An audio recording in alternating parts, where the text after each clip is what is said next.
wakes up, a brand new stage, new promise, written on the page. We saw the cracks, turned a new age, tore up the script, got out the cage.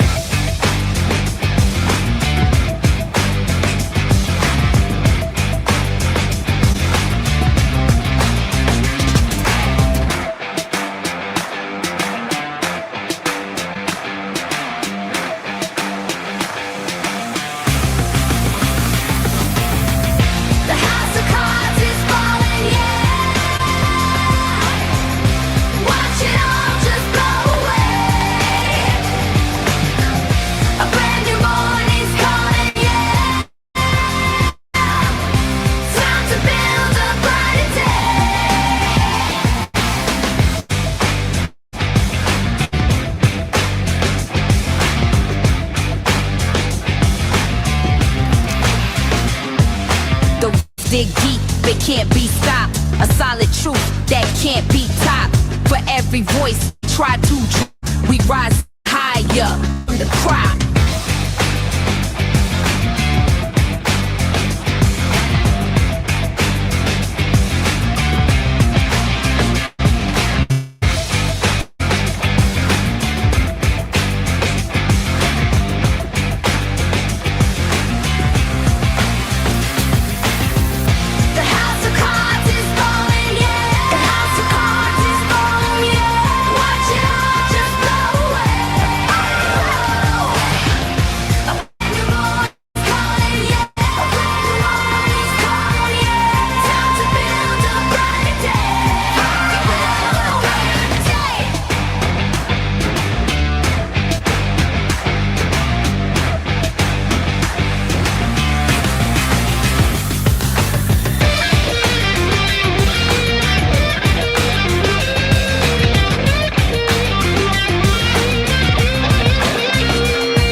It's just the beginning.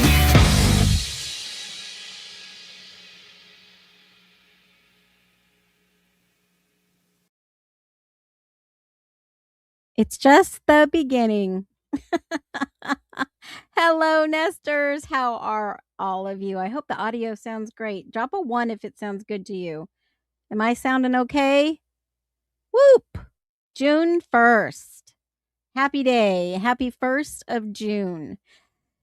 We are going to get into it. I hope you all are ready. I'm excited to be here. And this community shows up for one reason, and that is to find the truth.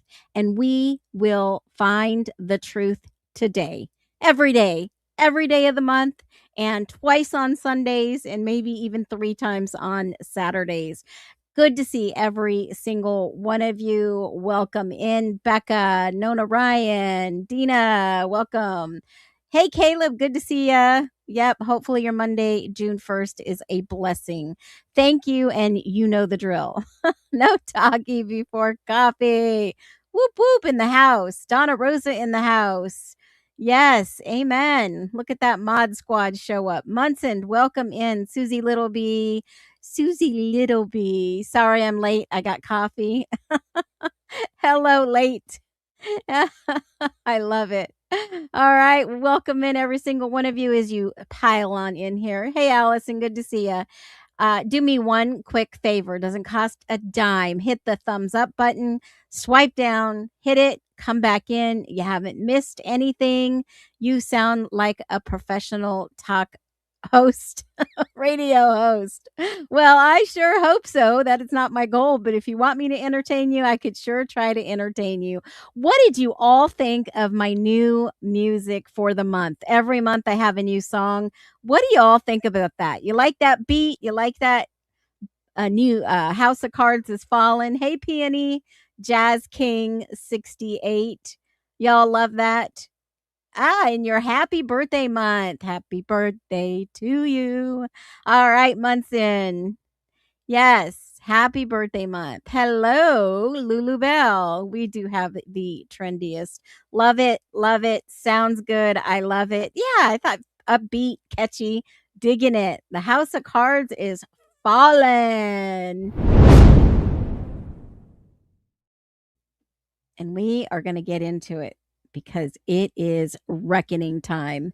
And if you don't know what reckoning time means, it means that basically, well, what do you guys think it means? Drop it below. A moment of truth? Let's see. Let's see what it means. Let me just get this little clock up here. Reckoning time. Whoop, whoop in the Idaho4. All right, there we go. That's the only way I could think of describing this. And that was a time when people must face reality, facts, or consequences. The reckoning has arrived, meaning the time has come to confront what really happened and examine the truth. I think for yeah, that's what I thought of, and I've got the video. We are going to look at what he said. You know, sometimes reckoning means the point where actions lead to consequences. Like he had a reckoning for his choices. He had to face a reckoning for his choices, or the results of previous actions have finally arrived. Um, you know, when I say reckoning time regarding the Idaho 4 case, you could mean like the time has come to look back on everything we've been told, every little thing, everything that was presented, and ask, what do we actually know? What was proven and what remains unanswered? It's less about punishment and more about taking inventory of the truth, right? Because this is now time, a moment of truth after the narrative. It's truth under the microscope. It could even be when the dust settles. Woo, woo, look at this. Jazz King 68. Nice bike. Glad I finally made it to a live when I'm not driving. Well, thank you so much, sir, for that lovely donation. That goes to my mods because it is what? Mod Monday. Whoop, whoop. Every donation on Monday goes to the mods, 100%. And they are compensated for their time here on my little streaming. Oh, yeah, yeah. So many lies. Time to pay the piper. You got it. Who's paying that bill? Thank you, Jazz King. So awesome. Thank you for your love and support. Or a rude awakening, right? People are now, the shift has occurred. The shift has shifted. I don't know how else to say it. The shifting has happened. You know, are you all ready for June? Tell me what June means to you. Speaking of time and changes, what does the month of June mean to you? Absolutely, Lulu Bell. The time has shifted. The truth is shifting. We are all paying attention. We are reading. We are looking at court documents, factual evidence, and we are questioning the questions. We're questioning the questions and the people speaking in riddles. Yes, more people are starting to open their eyes. Hey, keep sharing, keep talking about it. The internet is not done talking about the internet for folks. The internet, the Idaho 4. We are not done talking about it on the internet. So I need to update this map. Oh my gosh, please remind me to update the map. June is a time for celebration for my family, says Becca. I love it. Warmer weather, although I did see it snowing somewhere the other day. It didn't stick, but it did snow. It was kind of odd. What are y'all thinking about those sonic booms? Woo! What do you think about those? My daughter's birthday, my fur baby's birthday, and my brother too says true to it. Whoop whoop, birthday month. June. June, I have 2 grandbabies in June. Phew. And I'm having my first granddaughter. Yes, from my third daughter. This is her first daughter, second baby. And I am so stinking excited. Your Mac neighbor is having a brain fart. I'm gonna have to get on him. Where was the sonic boom? So there was one in South Carolina, a few New England area. That massive Blue Origin rocket blew up, and then there was a sonic boom here last week outside of the Arizona Phoenix area. And then there was another one somewhere too. Some people were seeing some crazy things around there.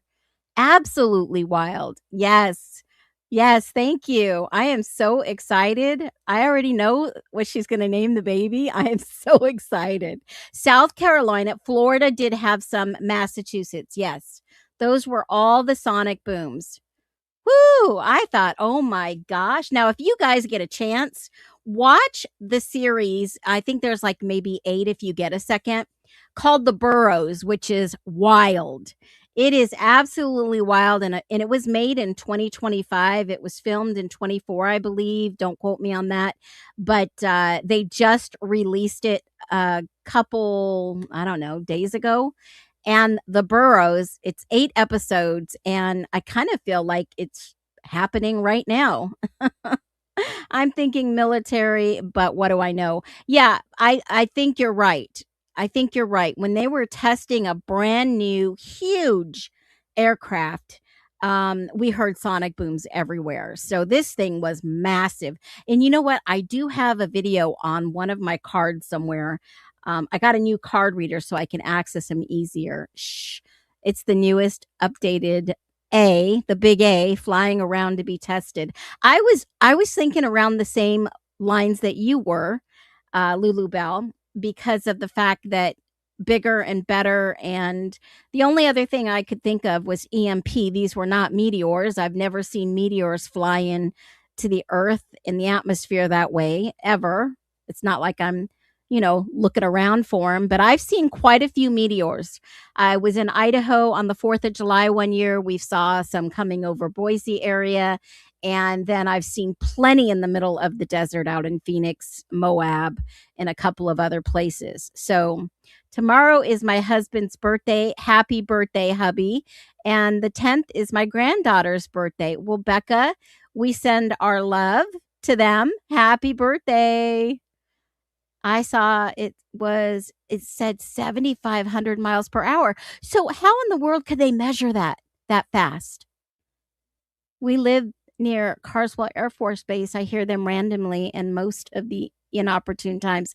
Yeah, in Phoenix, there's an air base, there's an army base, there's all kinds of bases out here. We hear all kinds of things. It's wild. We know what you meant. We know what you meant. Isn't that randomly odd how that works? So I am so ready to dive in today. Are you guys UFOs, AFOs, or whatever you want to call them? They know what they are, right? But watch The Burrows if you get a chance to. It's interesting. I am so ready to dive into this reckoning time. What happens now? Well, welcome back, nesters. Tonight is not about blind belief. Okay. It's not about blind belief.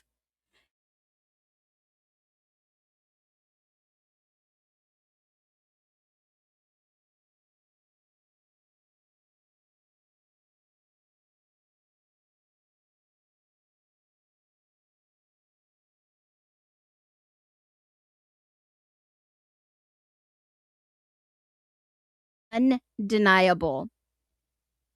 The IDAHO4 case changed America. And now people are asking what happens now because the trial never happened. The public never saw the evidence tested in open court. The witnesses were never cross-examined, and who was ready for that besides me? The experts never battled it out before the jury, and many questions that fueled years of discussion remains in open questions. Now, here before we start, we're not discussing publicly known we're only discussing publicly known information, court records, media reporting, and public opinion. This stream is for discussion, analysis, analyst, and education.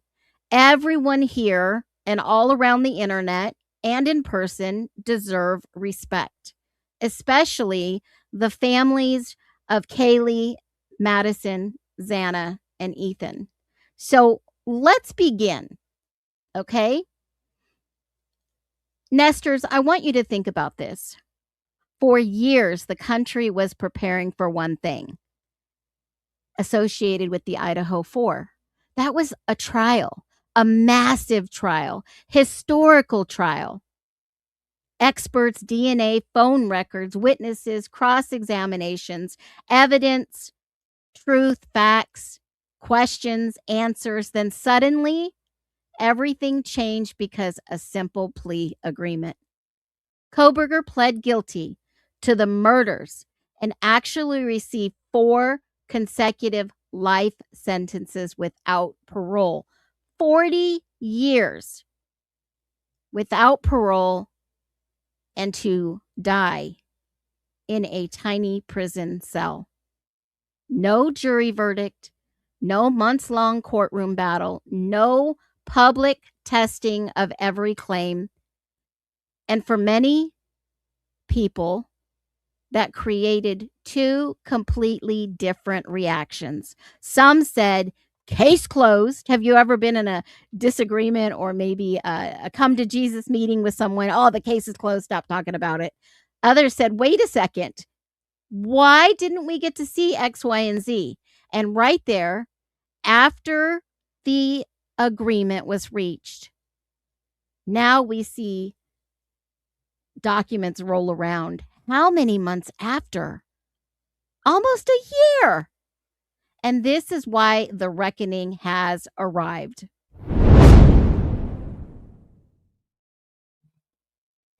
Now, I'm going to show you 2 videos. One of the G family at CrimeCon. And let's break this down a little bit.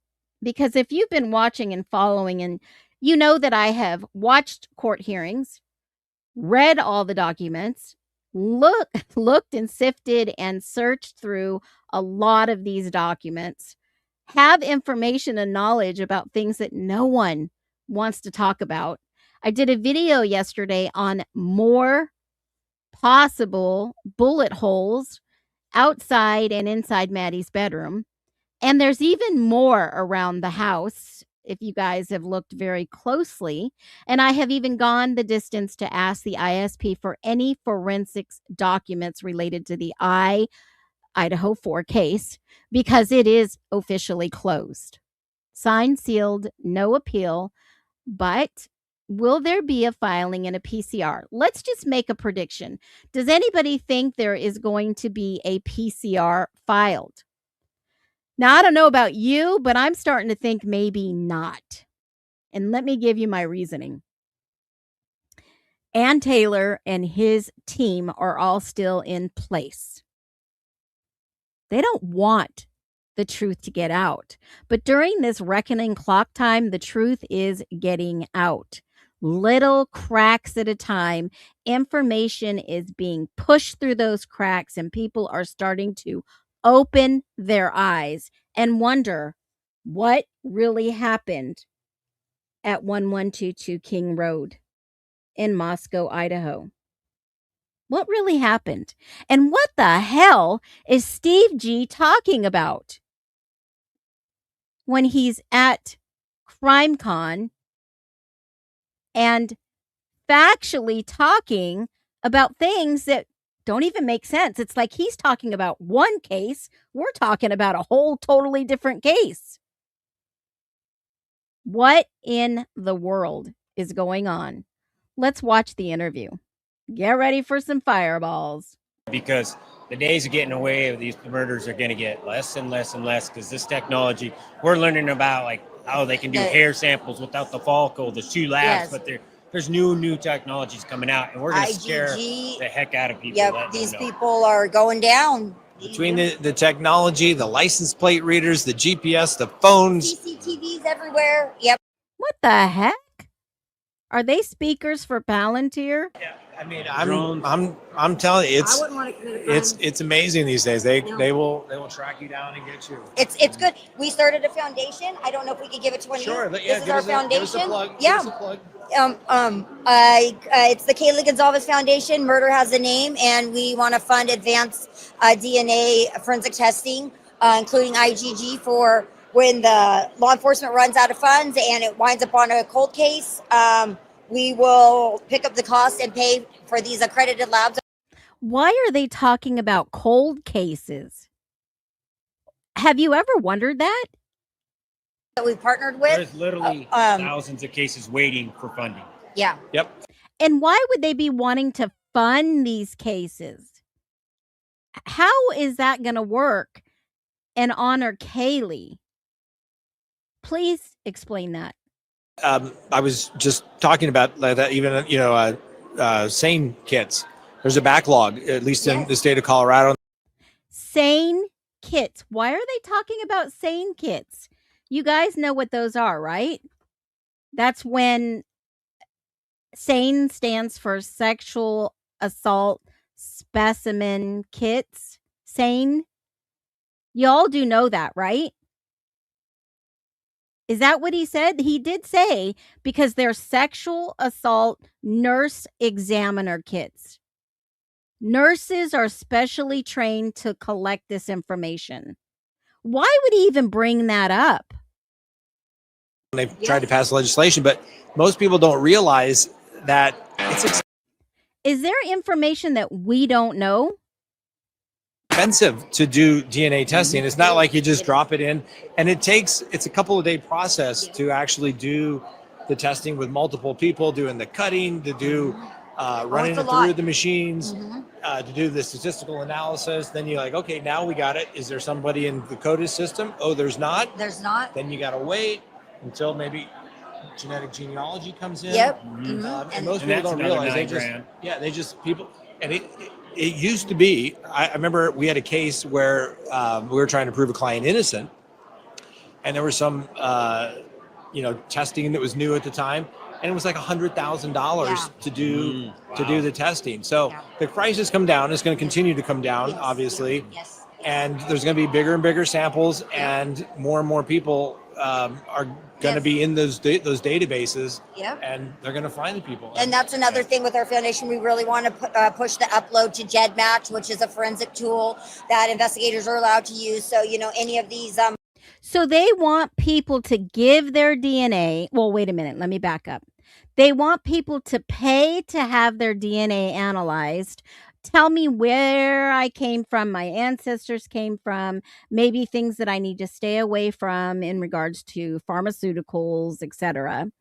And maybe even some nutritional advice for your body types. But they want you to pay for this testing, agree to upload to this testing site that police work with to find criminals. Is that what they're telling people to do? I would never do anything like that personally. Would you? Just don't do it. Oh, what you haven't heard. Steve Freudian slips. What kind of like the Chapins with their Suicide and Mental Health Foundation for Ethan. Wild. What is the real story? No, I'm not giving up my DNA. No way, says KTO6. I would not. They're wanting to roll in the time where anyone can be charged for any cold case via DNA. Yeah, I mean, they're going to go look for your ancestors, find a lineage, find a link in between there. But the next step is investigators still have to do their work. They still have to go and find out what happened. There's still heavy investigation work. They're trying to take that work all out of it. And it is about the money. They're all over the place with this, but don't worry. If you share your DNA, you won't be found as a criminal. Seems like they've made odd company alliances, right? I mean, why did they have to find and fund a company, a foundation in Kaylee's name, when in fact, didn't they have like $86,000 in GoFundMe that they could have just donated this money to research cold cases? They went and established a whole business. Basically, they want to find the so-called suspects via your DNA, and just like they did with Brian and the IGG, we don't even know if that chain of custody is valid. It was never questioned in the court of law. That's the wild thing here. Now, if I trusted the system, absolutely, I would. But in this world, no way. I agree with you. Darn, I missed the notification. Well, jump on in, Artsy Gal. Yeah, look at Brian Koberger. Yeah, there is no prints found on the sheath. And we're going to be talking about this sheath because the residue that was found on the sheath, Steve's going to say something that blew my mind. Home DNA kits that you do for free. You could upload it to GEDmatch, and it's controversial. I get it. You're not going to get everybody to do it. People don't understand. IGG does not find the guy who did it. It finds the people who didn't do it. It really does that by getting close as you can to him through his family. But it's not them.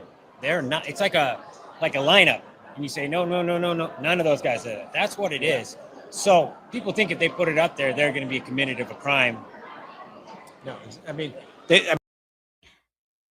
think they're going to be committed of a crime. Now, if you've had any run-in with the law and you haven't been arrested or charged with anything or served time, your fingerprints, your DNA are already in a system.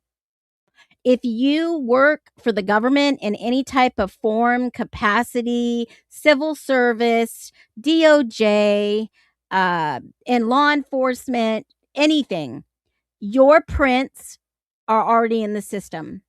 Now, I can tell you without a shadow of a doubt, Brian Koberger's DNA was not in any system that Idaho could find. And there is a factual document that shows this. So we know at a state level, perhaps Koberger wasn't working with certain people or agencies. Maybe he was working with someone else. Now, in the forensic documents, not even the forensic examiner can find anything for Koberger. They went online to find his birth date, and it's in black and white in the forensics documents. It blew my mind. I mean, they have to go and find the people look at it, and they look at all the tests, the little jumps on the little lines, and they say, oh, this is the allele, and this is an 11 and 12. And guess what? On the DNA sample that we found, this allele, it's an 11 and 12. So you gotta have so many things. Yeah, we got a male and these different process of elimination, and it's the best way that you could ask your case to be tried. You don't want eyewitnesses saying Steve was there. I'm pretty sure it was it. Those days are over, man. You want to have science say DNA. You were there or you weren't there, or free your name. Like you were saying, that's the kind of stuff you want. We're not even against it being there to be used to free somebody up. We want the truth. That's however we get to. Yeah. I mean, nobody wants to. I've never met a DA that really wanted to convict innocent people. No, we want to make sure we get the right people. And look stupid because it'll eventually get caught. As a parent of a murdered child, I 100% want the person who murdered my child. Absolutely. I don't want an innocent man in prison and the real guy out there just living his dandy life. No, absolutely not. Like, no. So, I mean, we were 100% about this is the right guy, and they told us early on. And, I said, I haven't seen enough yet. They need to share more with me to understand. I need the dots connected. And once they showed us, the way that the sheet was pulled up and the splatter and all the things. And they're both, Kaylee, Maddie were there. He was on there.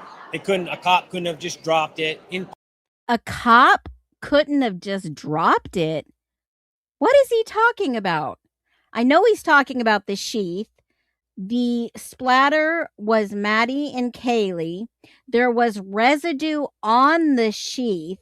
So why did he even say a cop couldn't have dropped it? Something happened in Maddie's bedroom that they are still hiding. And it's time for the reckoning clock. We're going to listen to what Steve has to say. Couldn't have got them both there at the same time because the way that it got them there both at the same time.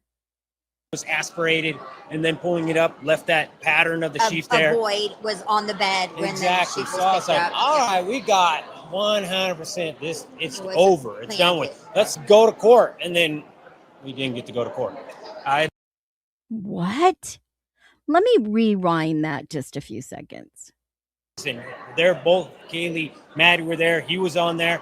A cop couldn't have just dropped it. Impossible, because he couldn't have got them both there at the same time because the way that it was aspirated and then pulling it up left that pattern of the sheath there. Dina, you think? I know Vegas, but void was on the bed when exactly. The sheath So I was like, up. all right, we got 100% this. It's over. It's done with. Let's go to court. And then we didn't get to go to court. I understand. I mean, and well, if you watched, I mean, I was like, well, there could be something. But once the DNA came out, I was like, it's over. It's over. It's over. I mean, I'm a criminal defense attorney. Yeah. What are the odds? Yeah. I mean, I know they came up with some statistical number that 1 in 737 octillion. 5.37 octillion. That just which is not DNA. Enough people in the world or enough planets with the people on the Earth. Yeah. So you take the total population and all the planets, you still wouldn't have enough to figure out that's who it is. We're pretty convinced. That's pretty convincing. And I still get people. Did they not know how the DNA? I don't think they know how this works. I don't think for 1 second. Yeah, is this guy for real? There were so many other blood DNA that was not tested. I agree. And they're telling on themselves. They're literally said it's not like a cop dropped it there. No one's ever said anything about a cop being there, except for 4chan, some early rumors that maybe Rosendahl was there. Was something going on in the house that the cops showed up to help? And something bad really turned bad? Is that what happened, allegedly? Is that possible? Who's laying on the floor in Maddie's room? Did someone drop a perp or drop a cop? Blind justice is well explained. It's well said. Yeah, and this guy is a defense attorney that he's interviewing with. Somebody sent me something on my Twitter the other day. He's innocent. He couldn't have done it by himself. Blah blah blah blah. And I responded back, "You're crazy. You're crazy. Okay. It doesn't matter what you think. Doesn't matter what you believe. It only matters what you can prove in court with legal and competent evidence." And his DNA was there. My DNA wasn't there. Yeah. Right? None of these people's DNA. No. It was his. Yeah. What are the odds? It happened to be on the K-bar that he bought, the sheath, right? That like you I always bought, said, that I he had has mine. An account buying. It's like they're telling a story and we haven't got our script. Exactly. Yeah, you actually had one. I remember that. You had the military background. Yeah, I got that this summer. He actually had one, a military background. What the? Is he talking about CB or BK? They're both, Kaylee, Maddie were there. He was on there. A cop couldn't have just dropped it. Impossible, because he couldn't have got them both there at the same time because the way that it was aspirated and then pulling it up left that pattern of the sheath there. A void was on the bed when exactly. The sheath So I was like, up. all right, we got 100% this. It's over. It's done with. Let's go to court. And then we didn't get to go to court. I understand. I mean, and well, if you watched, I mean, I was like, well, you know, there could be something. But once the DNA came out, I was like, it's over. It's over. It's And, over. I mean, On the I'm a sheet, criminal at defense the crime attorney. scene? Yeah. Yeah. What are the odds? Yeah. Are they playing a game? I feel like you're going to get punked, right? And he has all this plethora of knowledge coming out and being spewed out. I'm a little confused or I'm a little tipsy. I mean, Yeah. I know they came up with some statistical Yeah. number Oh, that, yeah. Oh, you know, yeah. 1 in 700, 37 octillion, 5.37 octillion that just, it was which his is not DNA. enough people in the world or enough planets with the people on the Earth. Yeah. So you take the total top population and all the planets, you still wouldn't have enough Yeah. to figure out No, that that's who it is. We're pretty convinced. And- That's So now they're DNA experts. Is that what the synopsis is? pretty convincing. And I still get people. Oh, yeah. Somebody sent me something on my Twitter the other day. You know, he's innocent. He couldn't have All done the it by time. himself. Blah blah blah blah. And I responded back, "You're crazy. You're crazy. Okay. You It did doesn't all matter the what you time. think. Doesn't matter what you believe. It only matters what you can prove in court with legal and competent evidence." And his DNA was there. My DNA wasn't there. Yeah. Right. None of these people's DNA. No. It was his. Yeah. What are the odds? It happened to be on the K-bar that he bought. Yeah. The sheath. Mhm. Right. That Like you I always bought. said. That I he had has an mine- account buying. Exactly. Yeah, you actually had one. I remember that. You had the Yeah. military background. Yeah, I got that the summer of '88. I said, "Here's mine." Yes. When that was came one out, of the first time that I actually ever saw a K-bar, and I was like, That's why wow. she didn't like you. You had the keyboard. speaker. No. I was definitely like, No. Wow, she liked that's- you. We listened. that's it. That's what it looks like. I remember it was spooky. Yeah. No, I remember no, I being mean, like, it's- Yeah, that's whoa. why we asked. We're like, you guys check. Wait a minute. Is Crime Con where all these retired wannabes, wash-ups, allegedly, of course, go? Is this we need to start truth in crime or something. To see if you ever had a hunter or a fishing license. And they're like, It's not What's a your hunting point? knife. It's not a fishing and I was knife. like, it's Idaho. Our jury's going to be wondering, like, do you have a history of like some kind of purpose with a weapon like this? And he never did. And he never had an alibi. Like, come on, people. He's not even trying to tell you where he was. Looking at the stars, do you buy that?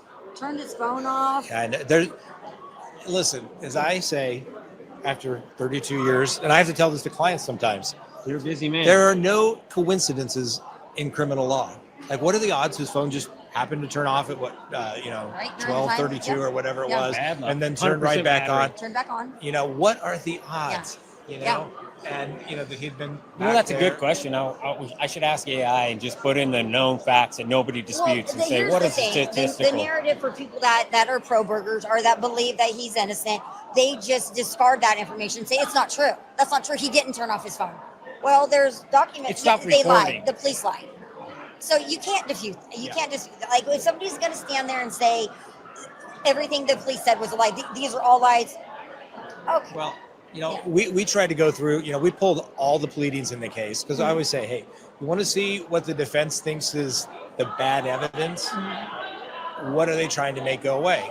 And the genetic genealogy, I just thought they have no hope in that. Everyone's like, oh my gosh, there's going to be surprise. No, it's not. And I'm his so DNA scared was for myself. abandoned at the scene. Yeah, he was trying to say he had a privacy access to it. And I love what Hitler said. He's like, in the crime scene? He's you, like, you think DNA they in the needed crime to scene contact him and ask for his permission? Yeah. Like, Well, that they makes didn't no sense. challenge anything at the crime scene because they knew it's abandoned under the law. Yeah. Mhm. And Yeah. They were trying to come up with this unique, and I get it. They're doing their job. Yes. We gotta We let always we give gotta her let credit. I think she did a great job for She him. did a good job for what she did, but she also had to have that conversation with him. And this is why. And I know a lot of people, the photographs and things like that, and the whole world doesn't necessarily need to see them. They need to be Yeah, the done jury, tastefully. But I think courtroom. people need to see what true Yeah. evil can do. Yes. And so when they're making laws and legislation or saying we're going to repeal the death penalty or something, Yeah, no, there's a lot this of is truth to what that. this is what This is the it's ugly for. part of This it. is Yeah, the this is ugly the part. This is what ugly evil is. Yeah. And I believe that obviously they looked at the evidence and they said once they see these photographs, They'll it's turn over. on him. It's They'll turn over, and they're going to give you death. And he knew that. He was smart enough to realize. And the prosecutor hid that from us. Didn't let the other families know what happened to my daughter and didn't let me know what happened to theirs. Because if we all would have got on the same page, we all would have said. What happened to Kaylee? Because what was it? Gag order? The gag order. So we found out 2 days. You get to murder in privacy now. 2 in days America. before You sentencing. get a gag order and you get to murder with 2 total days before privacy. sentencing, we found out how many times she had been stabbed, where at. Different Up weapons. until then, we didn't know. We didn't know that her teeth were knocked out. Yeah. We didn't know that her facial bones were broken. We didn't know that she was stabbed 24 times to her face. Yeah. We did not. Wait a minute here. Wait a minute. So are they saying the DA did not give them any information during this whole 3 years? Is that what they're saying, that they were not queued up to what was happening in court? Now, I do know that Stacy Chapin's family did a second autopsy, private autopsy. Didn't they have the same availability with $86,000? I mean, look at all the money that was donated and raised. Didn't they have the ability to do a second autopsy? Know any of that. And that's why a jury would have given him death. We found out 2 days before the sentencing. We were like, we're writing victim impact statements. Can we at least know the full impact? You know, it doesn't break that down for you on a death certificate. And at that point, that's all we had was our death certificate. So we knew a lot of the We didn't facts. have our We knew autopsy about the report. gag and the choking and stuff like that, but we didn't know. And the thing is, you're begging a prosecutor to tell you what happened to your kid, and they're asking you to make decisions. What do you support this? I'm like, I don't know what. Tell me what happened. You know, I don't get how you can kill people and think you have a right to privacy. It doesn't make any sense. He had a lot of rights. He had a lot of rights going through that court system. Everything I heard was his rights, his rights, his rights. And that's the, I mean, I understand it's frustrating. And, but you know, you guys did what victims should do. And that's be at every court appearance. Let them be known. Okay. Because I can tell you from the defense perspective, the worst thing you hate is when the victims show up. They told us that early on. They're like, we hate seeing that. Put a face on a crime. We want it to be a faceless crime. We're there at everyone, then we said. And we're like, all right, you just tell us. You tell us the most we can do, and we will do it. We are that kind of family. I have to All right, go. All right. So, Yeah. I mean, I thank you for taking the time. I'm No, so man, sorry I've for seen your you. loss. Yeah. I mean, but thanks for watching. I mean, hopefully you thought we did a fair. You do, and you hustle. You were like, I've been gone for a couple of days, been in court, and I'm like, go for it. You know, I like educated people saying and clearing things up, because I had a case that nobody was clearing things up, and that's so frustrating to have nobodies with fan fiction narratives read that they don't understand. They're, you know, Latin and Greek, and I'm like, I just need a leader to say what the heck is going on. This is ridiculous. So I appreciate those guys that can actually lay it out and clear these things up. And Wait a minute. He appreciates the people who can lay it out and clear things up. Well, how come we haven't seen how they found Brian Koberger guilty? Because everything that we are seeing on the public side is the opposite. What have they seen that we have not seen? And if they don't want to listen, they don't want to listen, but at least it's out there. Well, in the Lori Vallow, Chad Daybell case, the grandparents, she would call into my Patreon show, and we got to meet them, and they were like, we appreciate you just laying it out. She goes, we learned more by listening to you than what we were learning from the prosecutors. I hired a lawyer because we literally like, what's going on? And you're not telling us. And plus we knew there was confusion on that little community. They didn't know what was going on. They weren't prepared for a crime like this. And I was like, we're going to round up the troops. We're going to get the FBI. We're going to get the governor to give money. We're going to do whatever it takes because this case ain't going cold. Yeah. You know, and you only got so much time to get people rallied. And it can just be one witness that sees one thing that can be like, go check that other camera. And that's what we were hoping for. And I know the process can be frustrating, and the balancing of the defendant's rights versus the public and the family's right to have resolution. But you got to go through that process, and I know it's painful for you, but you know, ultimately the truth comes out. And you know, for people to say, "Oh, he didn't do it," like he pled guilty 4 times. 4 times plus the burglary. People don't plead guilty to. It's them peptides. Now, Dr. Peptide's in the house. Okay. So I don't know if you all have ever used any peptides. I did before I started my treatment for RA. I used NAD, BPP, BP 157, and a couple of different ones, which really helped me. But that was not a long term sustainable option. I had to go full blown biologic injection once a week. So when you start looking at peptides, it might just be, I mean, I've shared with you all the information I found about all their peptides and all the, university kids and the connections that they all had. Executive life sentences unless Exactly. they did it. Yeah, there's these fringe cases where people plead to something that they didn't do, but they're not for. It's like a one-off, and they're like, I can't defend myself. I was a druggie. I have all these other. I need to get out of jail. They're offering me a misdemeanor fine. I'll take it. I get that. We're not talking about a speeding ticket though, where you're speeding and they give you a defective headlamp, right? We're talking murder where you're gonna spend the rest of your life in prison. An Alfred plea. They wanted to do an Alfred plea, and we were like, I rallied everyone to say, we ain't. They wanted to do an Alfred plea, which they do in the state of Idaho, but I don't believe they do it for murder and capital cases. Well, I wish, and this is my own, we saw it in the Chris Watts case, and I like it, particularly in federal court. The judges will say, tell me in your own words what you did. Mm-hmm. And that way it takes away any doubt whatsoever. Yeah, we wanted that too. And it would have been easy because of the way that Kaylee was killed. He would have given an explanation that an expert would say, yeah, that fits. That is the weapon that's missing. That fits the damage. And only the person who did this would know that, or an investigator. Yeah. But for Thompson to gaslight the whole community and say, oh, there's no way for us to know he's telling the truth. Like, don't lie in my face.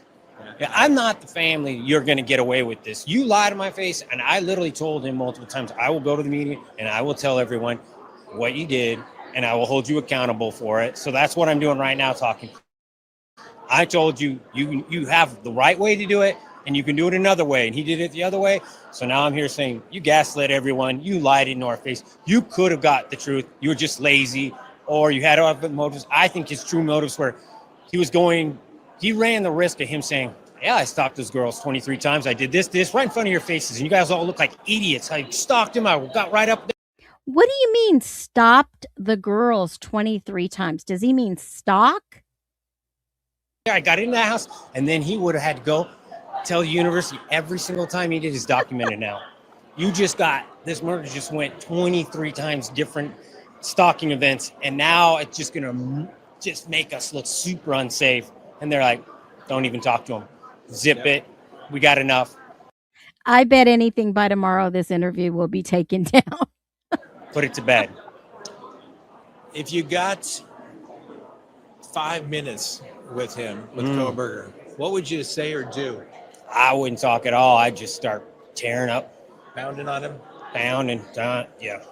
I get it. Mm-hmm. If that was my daughter, I'd do the same thing too. Yeah, that guy has it coming. He's got it. And word is, it's coming. He's not going to make it to be an old man in prison. I mean, eventually he's going to get out of his little protective custody and requesting his vegan meals and all that good stuff. Jim Pop's going to be a pop of some sort. And, he picked on a small community. You thought we were a bunch of idiots. He came from the city. He came out here, and I've heard about his research paper that he did on the community, because there was another murder in there, and they never caught him. So he went there. He thought he had the right place. He picked them, and he's going to find out. He's going to find out if they're the right community or not. Yeah. Well, I'm so sorry for your loss. I couldn't imagine. I've got a daughter. And then this guy shakes his hand. What? What? Oh my gosh, it gets even better when she comes back. Hold on. I went a little too far. Here we go. Here we go. And that's never going to fly. Yeah, and that's why we never have a tactical. I'm telling you. Well, that new book that just came out, that Broken Plea book, literally really throws Ann under the bus, making her look like just that horrible. What do you think about that? An expert witness, a paid witness, taking that and then writing a book with it and just. So they're saying that the expert witness, the paid witness, took all the information and wrote a book. But he's just accused Brent Turvey of writing a book. making a mockery of the whole fucking system. He would never work for me again. I assure you of that. Right. Listen, I've seen a lot of attorneys. I've seen ineffective claims. I've had ineffective claims made against me, and none's ever stuck. That's what they do. They go off to prison. They try to come up with something. My attorney didn't. They didn't explain this to me. I would have made this decision. No, they went to the ends of the earth. They had 3-4 attorneys on the team. All the experts. Money was not an object. The court said, if you need more money to get this done, we're going to do it. There wasn't money on our side. I literally talked to the Shadow Dragon, and he's like, Steve, I had the connection, but he is not getting my report unless he pays for it, and he refused to pay me. Which Shadow Dragon kind of sucked. He wanted $10,000 for it. And then the Cellbrite people were like, we tried to get him to pay, and he wouldn't pay us, so we just did it for free. Well, good on Celebrate. Yeah, but two people saying the same thing. Yeah, the Shadow Dragon guy is like, you know what? Screw that guy. That kind of pisses me off. Like, he literally had information that could blow this case out of the water and was like, but a big I'm case not like going this, to give him it. volunteering could make it to where every case is going to run into that outfit. The prosecutor had it. Do the right thing. He could have just went to us and said, go privately fund it. We could have gotten it done. He's just not the kind. He's not a lead prosecutor. We get it. You don't like the prosecutor. We get it. I've criticized. Yeah, and then it just goes on for some more rambling, and that he forgot that Kaylee was his daughter. He forgot Kaylee was his daughter, and basically it shocked me. Came back. I said, I guarantee you those defense attorneys are over there talking to the DA about a deal. You can go back and look at the videos. I said it because that's what I do for a living. And there's a certain point you're like, okay, what can we do? Yeah. And sure enough, it came. The most you can do it. That's the goal of all death. Okay, so that's a pretty interesting interview from CrimeCon. Let's go over to the next one because this one was wild. It's a very short one with Nate from Idaho News Channel 6. So let's listen to this. Nate Easton. Here at CrimeCon with the Gonsalves parents, you recognize them, especially those of you that live in Idaho. Your first time at CrimeCon, right? Yes. What do you think? What are you guys doing here? It was a big surprise. I wasn't sure what this was about, and I was pleasantly surprised to see how many people are here to, make the system better and work together and figure out how we never had these type of events. I think it'd be great to come to one of these, and we didn't have any new mass murders or shootings, and maybe that's something we could all work towards.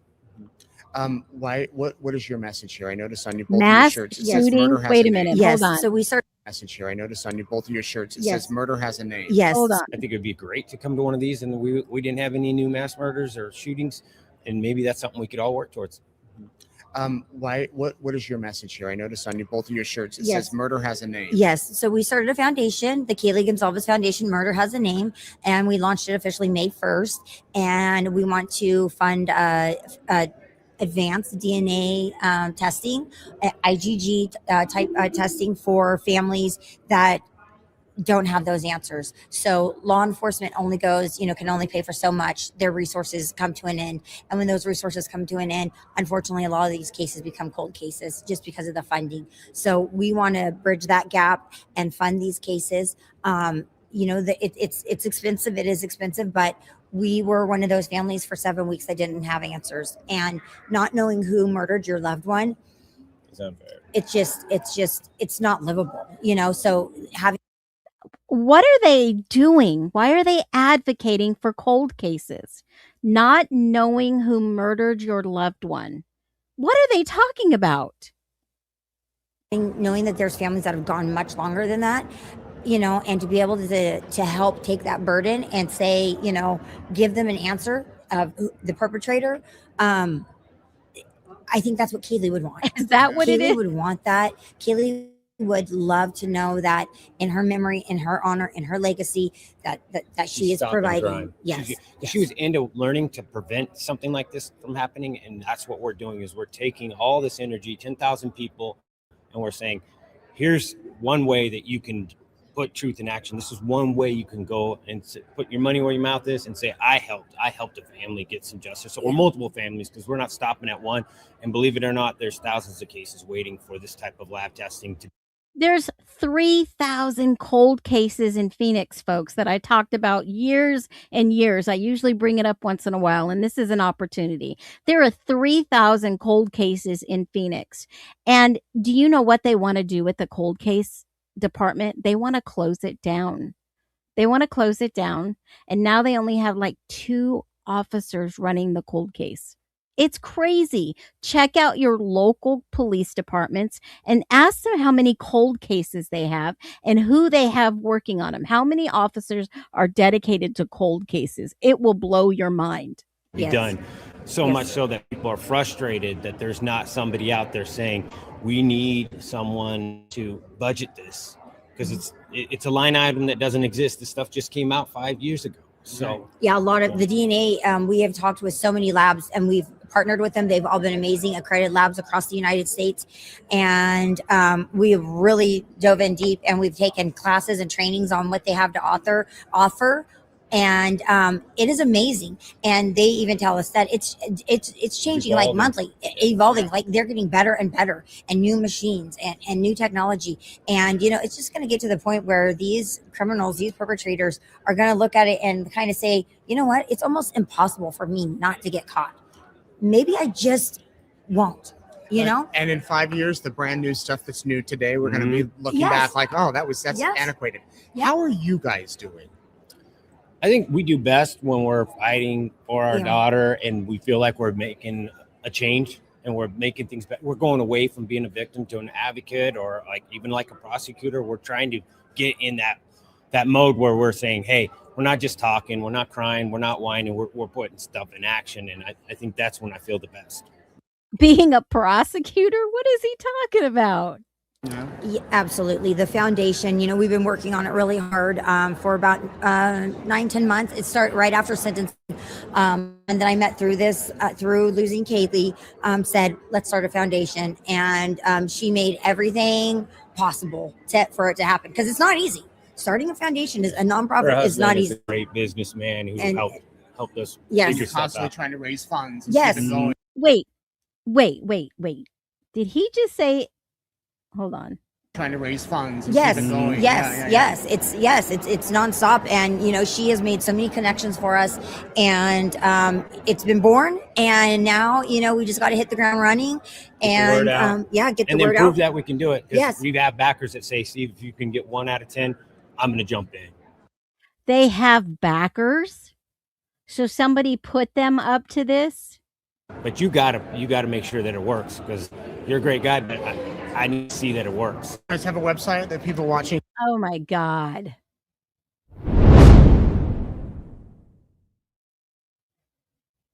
Oh my God. Yes, murderhasaname.com. Okay. What do you want the world to know about Kaylee? Kaylee was an amazing, beautiful person. She was so funny. Kaylee was, she was funny. She was very spontaneous. She loved to go. She was one that you could wake up in the middle of the night and be like, hey, come on, like pack your bag. We're going here or there. And she'd be like, seriously? Okay, give me a couple minutes. And she would have been here with all of her girls. Oh yeah. She would have loved this she event. loved traveling. And matter of fact, Kaylee had a trip planned, a backpacking trip planned to Europe, and she was flying into Barcelona in January after she passed away, and she was going with some friends, and I canceled that trip for her, but she had that backpacking trip going, and they were going for 3 weeks, and that they were flying into Barcelona and then hitting a couple other places, but she was very goal orientated. She wanted things in life, and she wanted that bag. She was going to get it, and the only way to do that was to work hard for it. So she was a hard worker, and she always had been since she was 14 years old, and she wanted those $200 shoes. We're like, look, you're 1 of 5, kid. You're not getting the $200 shoes. So she's like, get in fine. line, or you can go start working and doing chores, and she would start doing chores. Oh yeah. So somebody asked a question, said, what Kaylee say about this and what you guys are doing? And I really thought about it. I said, Kaylee probably said, you guys could do a little bit more. You guys should do this. There's like, she would have spurred us on, like, keep going, keep doing it. Don't give up. She would have said, why haven't you been to the White House yet? Because I know Donald Trump would donate. I know for a fact he would, Mom. So, yeah. So she would have been like, you dropped the ball there, Mom. Good for you on continuing on in her name. Murder Has a Name. Check out their website, their Facebook page. You can donate there. And thanks for chatting with me. Yes, Thank you. absolutely. So good to see you Thank guys. See you Thank too. Well, we are backstage. Odd. Very odd. I just thought that was really odd. But you know what? It is still, in my book, the reckoning time. There has been no video of them. They said they were speakers. Has anyone seen them on stage? Did anybody share what they spoke about on stage? Has anyone seen anything? Yeah, she mentioned President Trump. Anyone at all? I'm going to keep looking out to see if they do release some type of on stage presence, any type of speaking engagement that they did from CrimeCon this week, because they did have badges that said speakers. So I haven't come across anything that they have been on the stage speaking. So if anyone does, tag me. So I will look again. I want to just see CrimeCon. Haven't seen anything of them on stage yet. So I wonder. I've seen some postings that really made me concerned. I very concerned. Um, I saw the one with Fox Nation. They did a real quick interview. Haven't seen anything, like I said, of them on stage. This kind of made me barf in my mouth a little bit. I'm not going to be lying to you. A few years ago, and we are here to show what it's been like through the years as victims of a murdered child. And we have started a new foundation called the Kaylee Gonzalez Foundation. Murder Has a Name, which we want to help fund IgG and advanced forensic DNA for families that don't have answers and where local law enforcement have ran out of resources. We want to help those families pay for this, and we will help get answers to these families that don't have answers to who killed their loved ones. Our daughter was murdered a few years.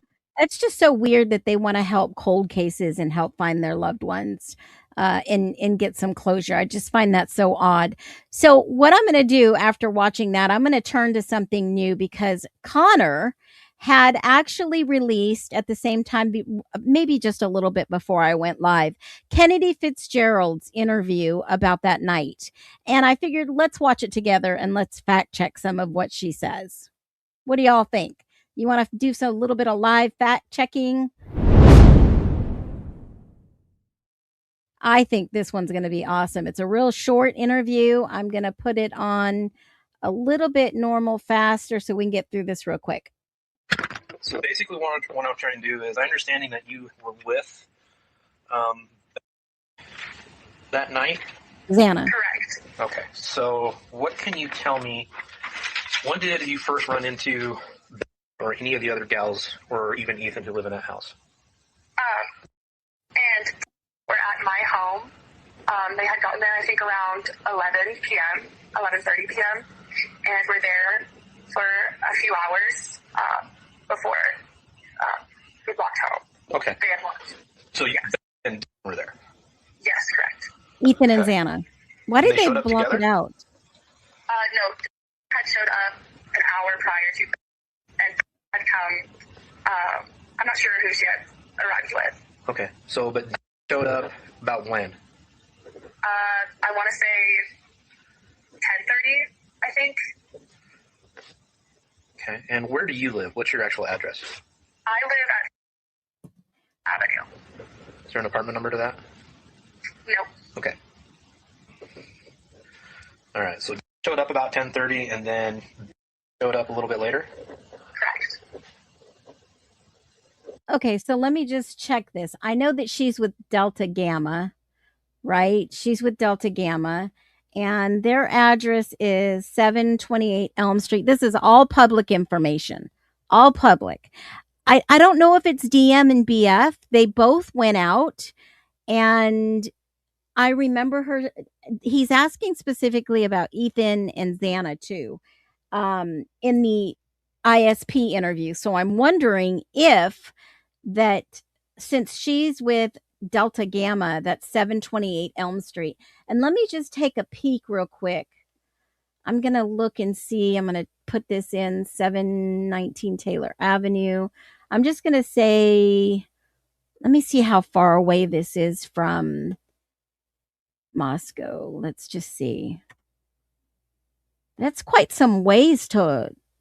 I think in the ISP interview, she does also specify that she walks them. So let's listen to the rest of this. And you said that was about 11:30, right? Correct. And she was with another female? I believe so. She did not arrive alone. Okay. Yeah. I'm not really sure who she was with. Okay. All right. And during that time, how long were they there then? 2-3 hours. Okay.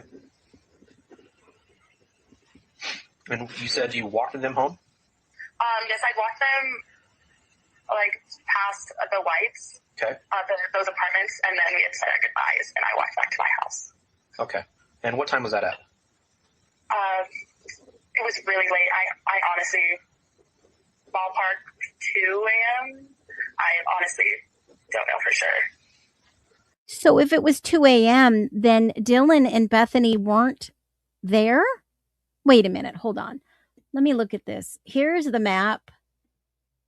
Hold on a minute. Let me go back. This is 728 Elm. And if she's walking them down Taylor, that's kind of a far. Why would they walk? Did she say that she walked instead of driving drunk? Because that's kind of a far ways. Let me see. Walking is 11 minutes. It's about half a mile. I mean, 13 minutes to Blake Avenue, Deacon, 11 minutes. Let's see.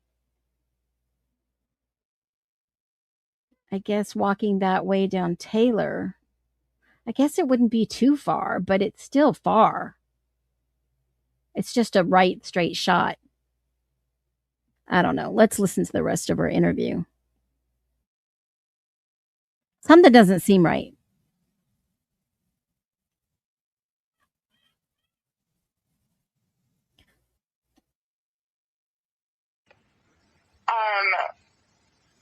Like right. Hold on, let me go back At just a what little point bit. did you stop? Okay, so you walked back into the Whites. At what point did you stop? Like right in front of those apartments. So you were still on Taylor Street? Yes, correct. Okay, so you didn't walk up with them up towards that little walkway that goes up between the No. Whites and the other apartments? Yeah, no. Okay. And honestly, I'm not even sure like where they went after that, just because I didn't want like. Wait. So she walks them all the way back down Taylor. Remember this little, but she doesn't walk them in between. So does she stop and go back? And she walks by herself at 2 a.m.? I'm a little confused with this interview. I don't know about y'all, but something doesn't sound right to me. Why would she walk back by herself? See what they did after that. That makes sense. All right, but you were on Taylor, you said goodbye, you turn around, walk back to your place. Yes. And did they at least start walking towards? Yes, they walked away from me. Like towards that path or continuing up Taylor Street to King? Continuing up Taylor Street.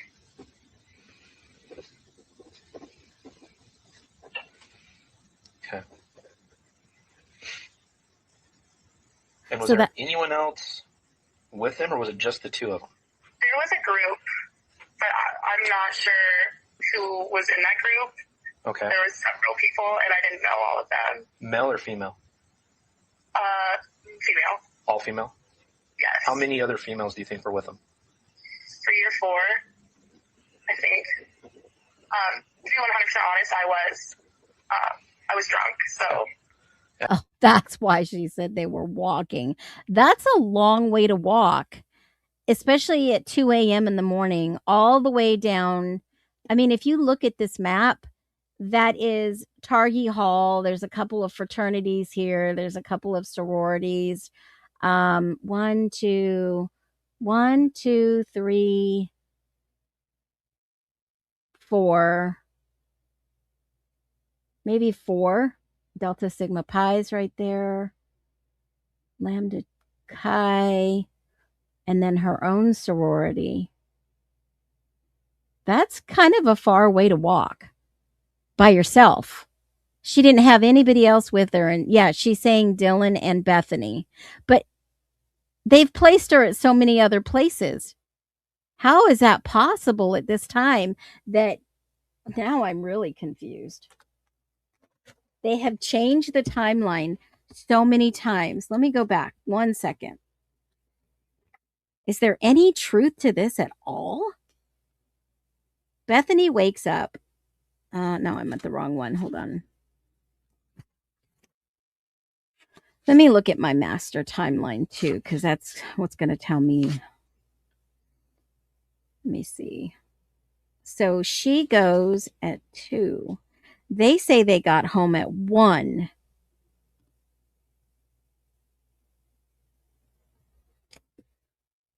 So how could they be walking? Does this chick got her story right? Bethany walks home from Allie's house on Taylor. Time confirmed by Jenna McClure. When she gets there, Dylan and Lakeland were at the house already. They watched Vampire Diaries. So who is this girl walking with? Who's this world? Who was she walking with? Maybe to keep her from being there. Oh, holy moly. Hold on 1 second. She was with a group of people. Yeah, but most of these sober girls, they stop driving at a certain time. So first they say, she says she got there between 11 and 11:30, and they stayed for a few hours, 2 to 3 hours. So 11:30, 12:30, that would be 1:30. Does this girl even know anything? Who is she talking about that they redacted? And is she even mentioned in the broken plea? Fitzgerald. I remember we looked at her before. Hold on. Fitzgerald. Kappa Theta House. No.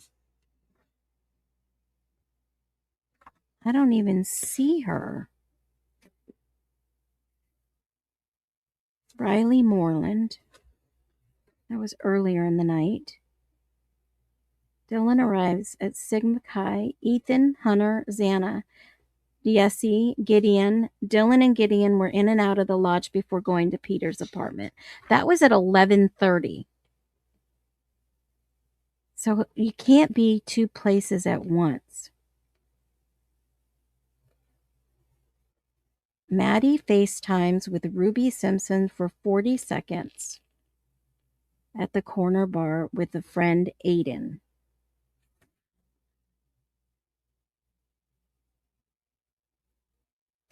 That's the first time I've heard that name in a while.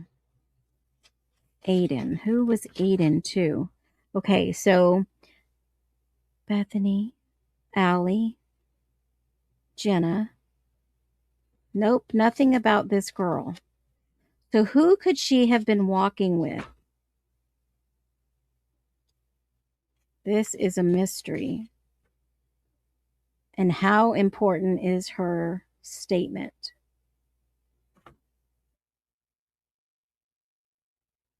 Nope. 2 a.m. So who's telling the truth? I'm going to put a question mark next to this one.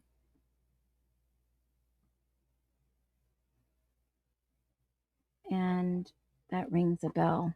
Okay. Yeah, see, is that a negligee? Yeah, it kind of looks like something. Maybe they went out camping. I don't know. Let's listen to the rest. I have a feeling a lot of people were drunk that night. So Yes. So this is all kind of, I'm trying my best to recall. no, and that's all I'm expecting right now. I know that this may not all be 100% accurate, but we're just trying to get a timeline still.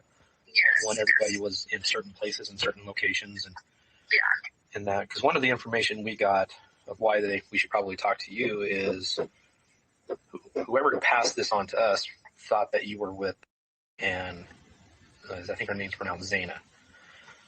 Yeah, Xana. I did not see Xana that evening. Okay, and that's kind of what we were thinking, but we just needed to make sure. That's one of the reasons why we wanted to talk to you as well. But yes, I did not see her. Okay. That evening. Do you think that both were pretty drunk at the same time? Yes, I would say so.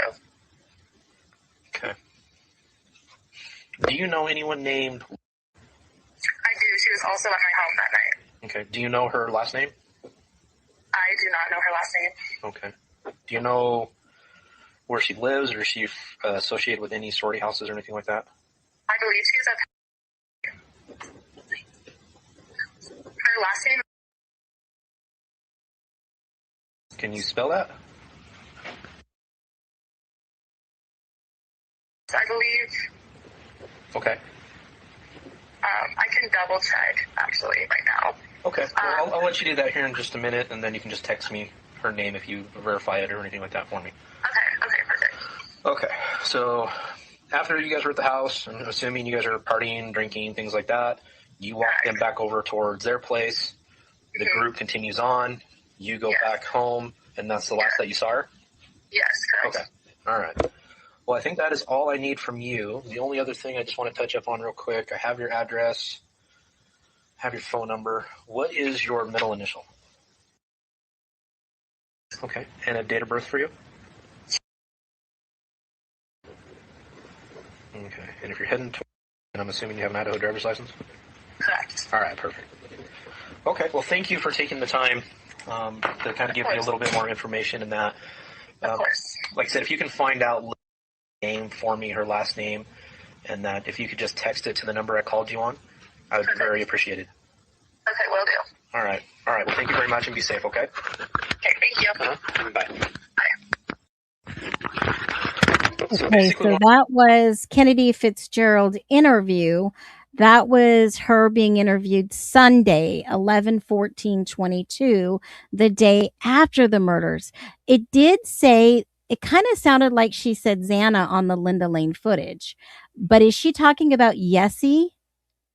And that's who was, let me look at the ISP report. Let me see real quick. Let me try to narrow down which one hers was.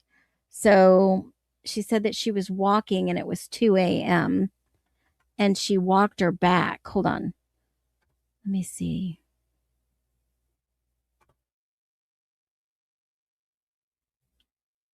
That's not it.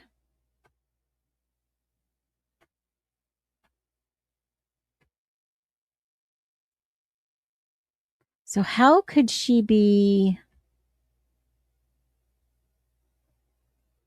Does anybody remember an ISP that it sounded like hers? I don't even see where anyone, she must have been friends with Dale. Is that, hold on a minute. Let me go to Instagram. She's the one that I found. Let me see.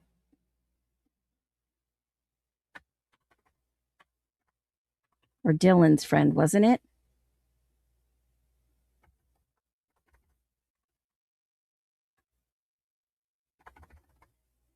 This is one of the girls.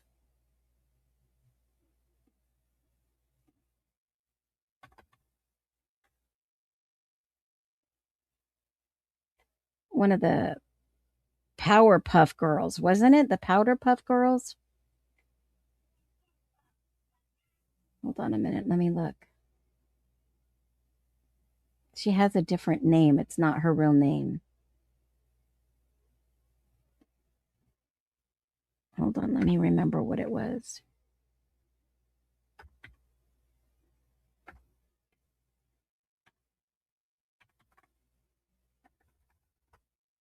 This is one of those tricky ones. That repository I sent you, there's one Yessie licking a can and a few as a puppy on the bed. It looks like Murphy. No, she wasn't at the corner club. It's a rosary necklace. No, it looks like a paper clip. Let me take a picture and we'll do a zoom in. Hold on. Looks like maybe like a Pandora.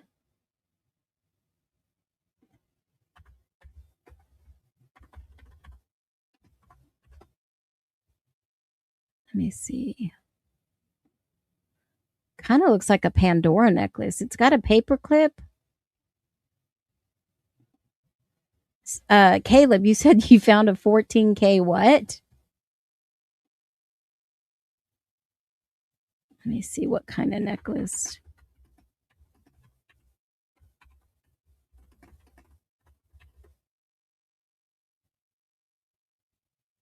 Gold coin pendant, like a paper chip.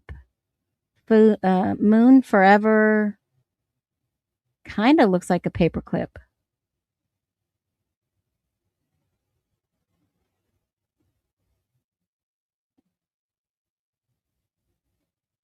Kind of looks like a paper clip.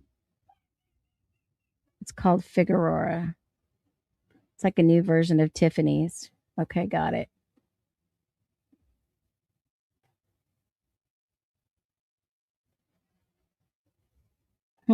I wonder. Nothing came up directly except for this moon pendant. That's kind of pretty, though. Maybe her family member gave it to her. I don't know. Some we can both honor. Jill said, Moscow Slayer. Interesting. All right. I agree. Nobody wore a rosary or not. No, it looks like a paperclip necklace. But she goes by, she was a friend of Xana's. I remember seeing her on Xana's Instagram before. And what was her? She goes by, here it is. It's the powder puff picture.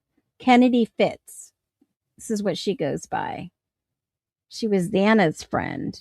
Now she's saying she wasn't over there, but now she's putting the girls somewhere else at that time frame.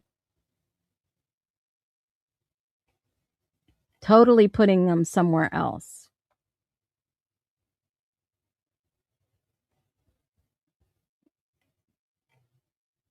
So by putting them somewhere else,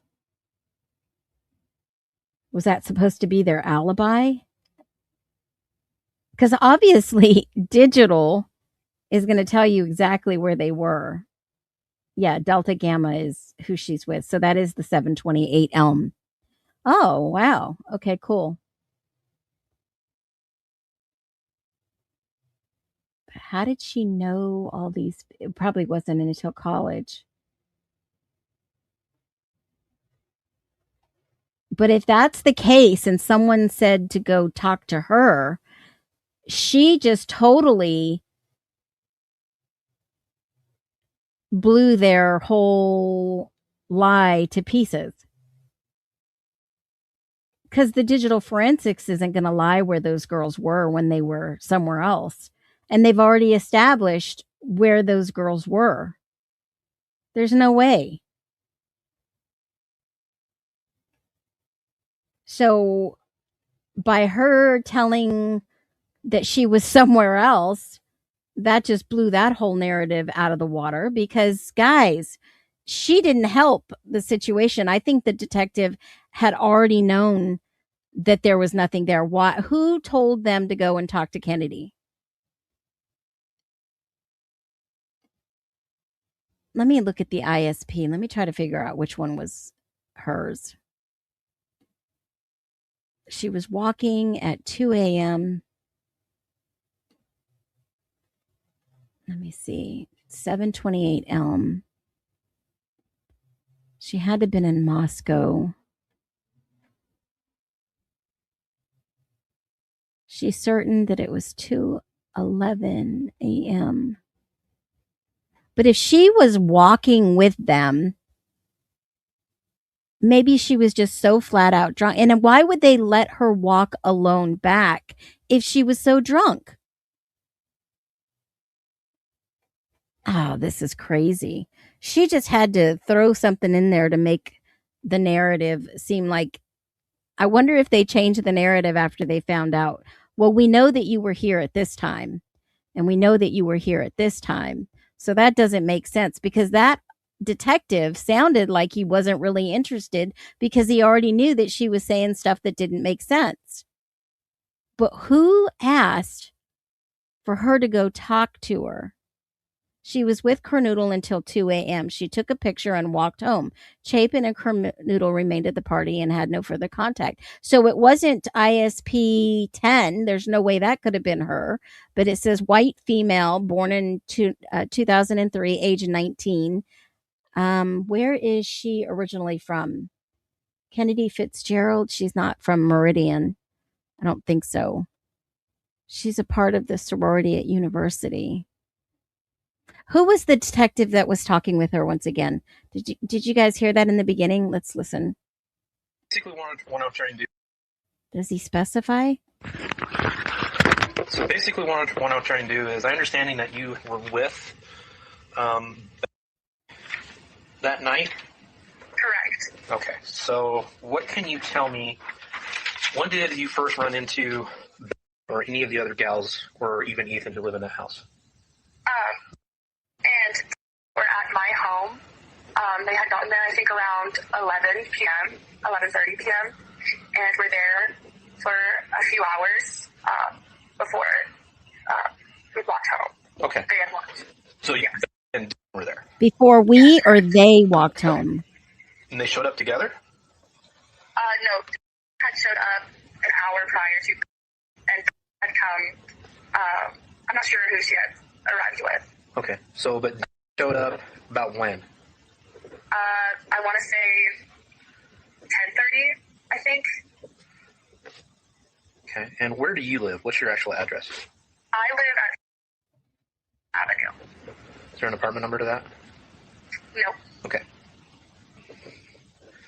All right. So showed up about 10:30, and then showed up a little bit later. Correct. So that's Bethany and then Dylan? And you said that was about 11:30, right? Correct. Well, yeah, it's got to be And Bethany she and was with Dylan. another female? I believe so. She did not arrive alone. Okay. Yesy. Yeah. I'm not really sure who she was with. Okay. All right. And during that time, how long were they there then? 2-3 hours. Okay. And you said you walked them home? Yes, I walked them like past the Whites, Okay. those apartments, and then we had said our goodbyes, and I walked back to my house. That Okay. doesn't make sense. And what time was that at? It was really late. I honestly, ballpark 2 a.m. I honestly don't know for sure. Okay. Yeah, I think it's Yesy. Okay, so you walked back into the Whites. At what point did you stop? Like right in front of those apartments. So you were still on Taylor Street? Yes, correct. Okay, so that does not make sense. Okay, so here's a picture real quick. Shout out to, you know who you are. That doesn't make sense. So she's got to be Kaylee's age. They're at the bar. This is 2021. So she had to have been Kaylee's friend. Who came over and who walked who?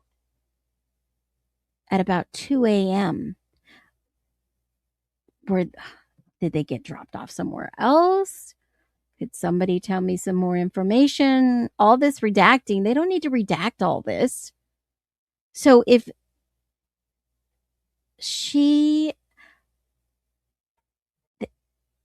so the same circle of people never really hung out with Maddie and Kaylee. So if she's connected to Xana and maybe even Dylan and Bethany, then they would be hanging out there together. No, Dylan and Bethany went over to her house. Let me just look at this. 10 p.m. They went over to her house. Yes. Before they went to the bar, correct? But why does she say that she walked? Maybe they all came over and Maddie and Kaylee went to the bar. But why is she saying that she walked them home? That doesn't make sense. That doesn't make sense. That doesn't fit. That puzzle does not fit there. So who was she talking about? Yessie? She walked them home together. I'll have to try to figure out where this one goes. Look at that. It's a diamond cut charm or pendant. Oh, it is. Hold on. Let me see if I can get a better picture here.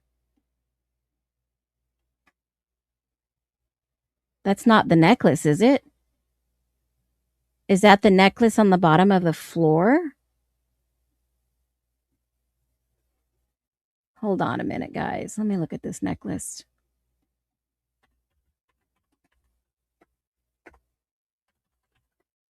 All eyes are on this necklace now. Hold on. Let me see.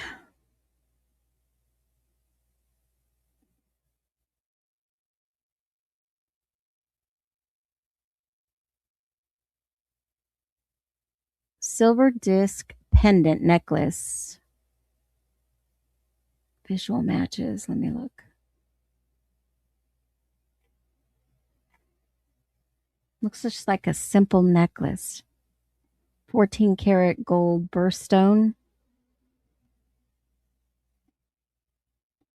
I don't think that's the necklace or the necklace / bracelet. They say it's a bracelet.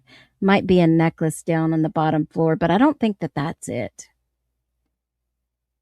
I don't think so. It looked more like the one that Kaylee had on downstairs.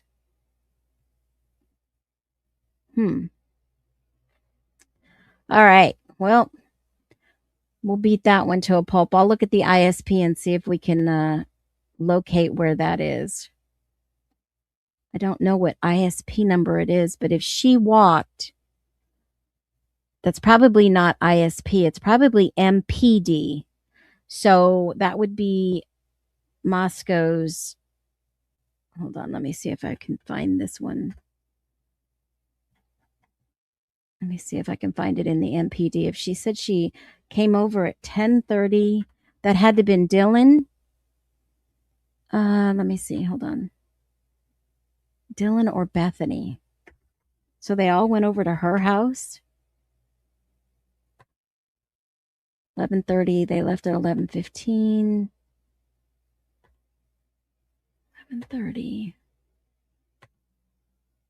And then she says she walked him at 2 a.m. There's only one other document that mentioned 2 a.m. And that was, I think it was Testall when he says he saw one of the victims at 2 a.m. So I wonder, they're trying to be somebody's alibi when they actually weren't even there. It sounds like they just told her, could it have been Xana and Emily? No, they wouldn't have redacted Xana's name. Emily was supposed to be in bed sleeping. Caleb, could that be the charm necklace found? Could be. Watching Vampire Diaries, did they hear that? Yeah, no need for redactions. It looks like a round pendant. Could it be Xana and Emily? No, because they redacted 2 people's names. Who was the young lady that came? That was Lakeland, who was very intoxicated but left a, maybe, no, this is Kennedy Fitzgerald's interview, but it was supposed to be Lakeland, which didn't make sense. And Lakeland did have a picture of the bagel on the floor, and they verified her digital evidence. But of course, we don't see any of this because of the fact that it's still redacted. So if someone was trying to give Bethany and Dylan an alibi, this girl was the wrong person to try to do this, because she just totally blew away the times. She does look like a girl in the window described by DoorDash. Ooh, dark hair, possibly. No, that's not the necklace or the bracelet. dark hair, third floor, could have been. We're not saying, I mean, it just crossed my mind that that's could be the girl that was there with them late. I don't know. It's far speculative, but it sure doesn't sound like, I mean, let me listen to this again real quick. I want to get a general feel. Hold on. Okay, so you didn't walk up with them up towards that little walkway that goes up between the lights and the other apartments? Yeah, no. Okay. I wonder if he's trying to figure out how far she went because there were other cameras down Taylor. And honestly, I'm not even sure like where they went after that. Just because I didn't want like see what they did after that. If that makes sense. I didn't see what they did after that. All right, but you were on Taylor. You said goodbye. You turned around, walked back to your place, Yes. and By herself at 2 a.m. I just don't believe that on a Saturday night, late at night.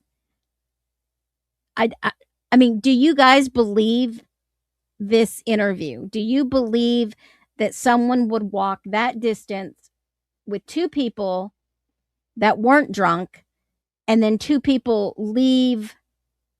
This doesn't make sense. This sounds like a really, in my humble opinion, speculative, of course, a really serious fake, bad, gone wrong alibi. I can't believe that. It doesn't make common senses. Then she hears noise after 2 a.m. Wouldn't she hear? I don't know, but it's less than a quarter of a mile. It's a half a mile, sorry, from Taylor all the way down. That's a long way to go by yourself. And she says she was drunk. She said she was drunk. The detective said a lot of people have been drinking that night. I mean, she clearly said, hey, I was drunk. did they at least start walking towards? Yes, they walked away from me. Like towards that path or continuing up Taylor Street to King? Continuing up Taylor Street. So he's trying to put Bethany and Taylor at 2 to 2:30 by the Whites. Listen to how he asked her the question. Towards that path or continuing up Taylor Street to King? Continuing up Taylor Street to King, because you would have to turn there. But remember, in this diagram that I've given you guys, look at all the possible entryways. If they are here, they could have cut right across Banfield. They could have cut right in between the two apartments, could have cut in between Taylor here and walked up the back road of Queen to King, could have cut right here on the side of the Whites. But if she's saying they're walking Taylor up to King, that puts them past this area of the Whites. Maybe not to put them there. I don't know. This alibi sounds really kludgy to me. Sounds really odd. Like towards that path or continuing up Taylor Street to King? Continuing up Taylor Street.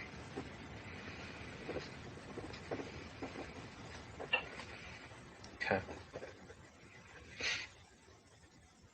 And was there anyone else with them, or was it just the two of them? There was a group, but I'm not sure who was in that group.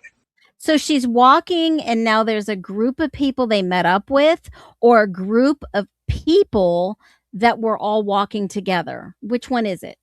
Okay. There was several people and I didn't know all of them. Male or female? Female. So they met up with a big group of people?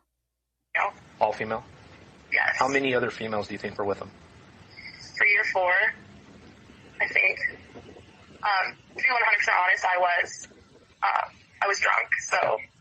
I have a feeling a lot of people were drunk that night, so. Yes, so this is all kind of, I'm trying my best to recall. No, and that's all I'm expecting right now. I know that this may not all be 100% accurate, but we're just trying to get a timeline still. The detective knows that it's not 100% accurate, folks. Yes. When everybody was in certain places and certain locations. And oh, he already knew she was lying. Yeah. And that, because one of the information we got of why we should probably talk to you is whoever passed this on to us thought that you were with, and I think her name's pronounced Zana. And yeah, Zana. I did not see Zana that evening. Okay. I wonder if she busted. Makes sense. That makes sense now. Makes sense. Somebody said she was with Xana. And who else was walking with Xana? Was it Emily? Who else was walking with Xana? Who could have been walking? The screaming started about 2:26. There was a group. Anybody dry? The detective had already known.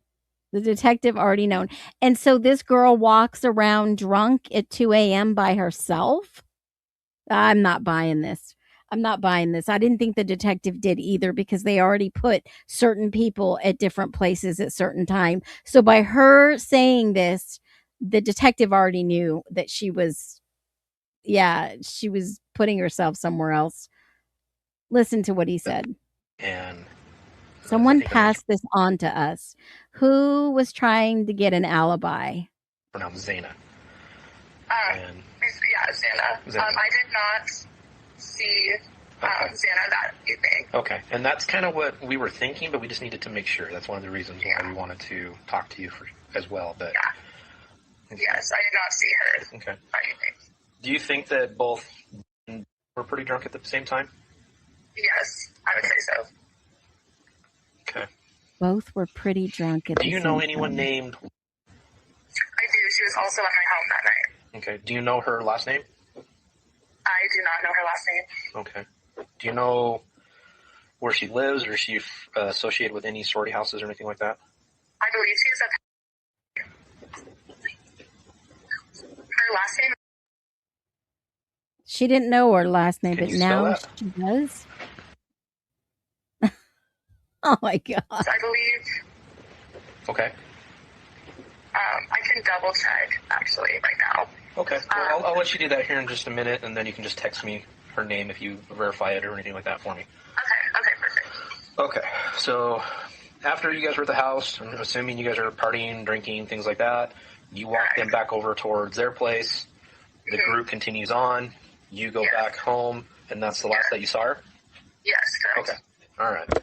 Well, I think that is all I need from you. The only other thing I just want to touch up on real quick, I have your address. So that was an alibi, perhaps allegedly, Josie and Emily, but Josie and Emily were supposed to be home. So that doesn't make sense either. So we'll figure it out eventually. All the people are forced to leave after being there for 1 minute. Yeah, it sounds weird. Really odd. But here's the deal. At the end of the day, when we start thinking about this, reckoning time, what we're hearing and what we're seeing doesn't line up. And let me ask you, do you think asking questions is healthy or dangerous? Healthy or dangerous? Because the more questions you ask, that's usually how the truth pops out. Because we're not, if we talk about this honestly, not emotionally, we go logically. I mean, how many times do we hear this is an open and shut case, overwhelming evidence, done deal, guaranteed conviction? Think about that, because people now are looking back. We're reviewing old things, new documents coming out, new interviews coming out. We're looking back at the beginning, and now other new people that come forward are asking what actually was tested publicly. I mean, how many people were shocked last week about the hair in Ethan's hand, or the hair in Xana's hand, or the hair in Maddie's bed? Because now people are starting to wonder, what evidence was never tested? Why did they keep it secret? These are not conspiracy questions. They're not even crazy questions. These are normal questions, because trial exists for a reason. A trial is where evidence gets stress tested. A trial is where certain evidence gets challenged or exposed. And without a trial, many people feel like they never received a complete picture. And this is where ineffective counsel or perhaps a PCR is filed at this stage. And we are not seeing anything. And they're still going through the narrative that it was a knife, that they were sleeping.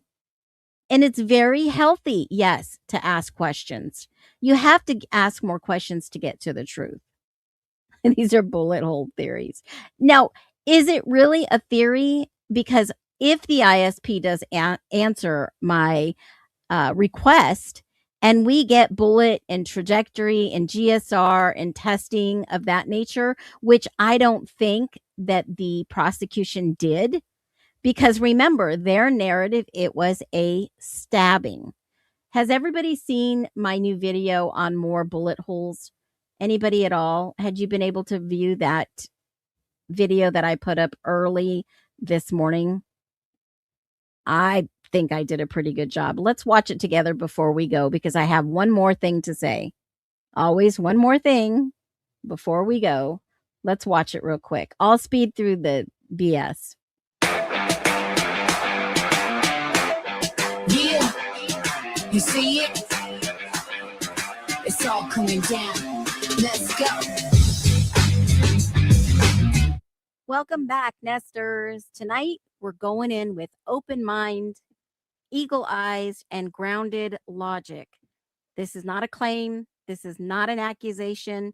This is a visual question breakdown. Because when we look at 1122 King Road, especially the outside marks, the stairwell window area from the second to the third floor, and the photos connected to Maddie's bedroom, there are things that make people stop and say, wait a minute, could that be damage? Could that be a projectile mark? Could that be old houseware? Could that be construction damage? Or could there be something the public never fully walked through? And that matters because this case was officially presented as a stabbing case. Idaho State Police described the 4 victims murdered in the off-campus home while sleeping, and this case was later adjudicated after Brian Koberger's plea. But the public has always had questions, not because we want to create chaos. It's because we want clarity. So tonight we are looking at this from 3 different zones. Outside 1122 King Road, the window on the stair area between the second and the third floor, and the area connected to Maddie's bedroom.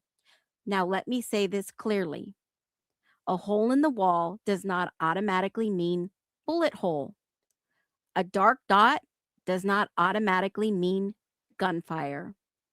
A puncture does not automatically mean a projectile.